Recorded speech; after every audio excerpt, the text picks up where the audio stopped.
வணக்கம் நண்பர்களே, சமைத்தல் இனிது சேனலுக்கு உங்களை வரவேற்கிறேன். இன்னைக்கு நான் உப்பு கடலை தான் செய்ய போகிறேன். அதை எப்படி செய்யலான்னு பார்க்கலாம். ஒரு கிண்ணி எடுத்துக்கிட்டேன்.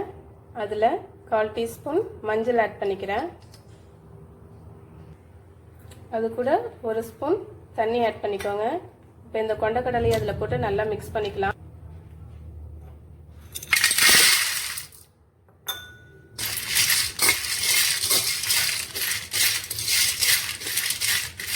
நல்லா மிக்ஸ் பண்ணி ஒரு 10 நிமிஷம் ஊற விட்டுடலாம்.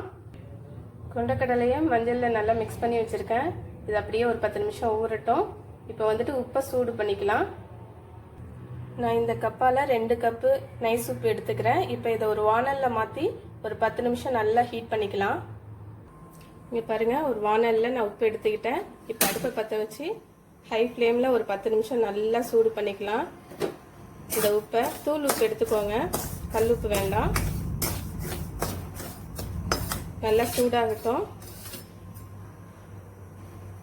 கடையிலெல்லாம் பார்த்தீங்கன்னா மணல் போட்டும் வறுப்பாங்க, உப்பு போட்டும் வறுப்பாங்க. ரெண்டுமே மிக்ஸ் பண்ணிக்குவாங்க. நான் இன்னைக்கு உப்பு எடுத்திருக்கேன், மணல் எடுத்துக்கல. பாருங்க, நல்லா சூடாகிட்டு இருக்கு.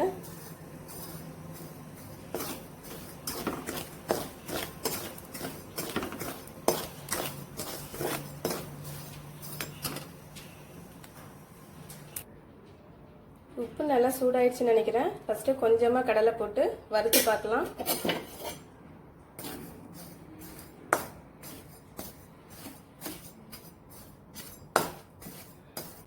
பாருங்க, கடலை நல்லா வெடிச்சு வருது, நல்லாவே பொரியுது. இனிமேல் அடுத்தடுத்து கடலையை அதிகமாக போட்டு பொரிச்சு எடுத்துக்கலாம்.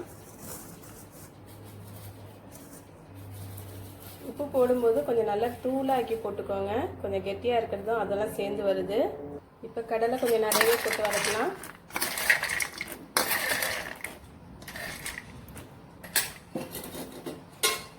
நல்லா திருப்பி திருப்பி விட்டுக்கோங்க.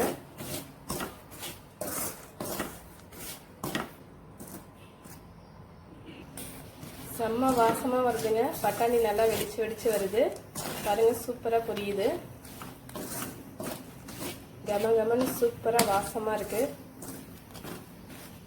கடை சைடெல்லாம், பட்டாணி கடை சைடெல்லாம் போகும்பொழுது அங்கே பட்டாணி வாசம் வரும், வறுக்கிற வாசம். இப்போ நம்ம வீட்லேயே செய்கிறப்ப அந்த வாசத்தை நல்லாவே உணர முடியுது. நீங்களும் இது மாதிரி செய்யுங்க.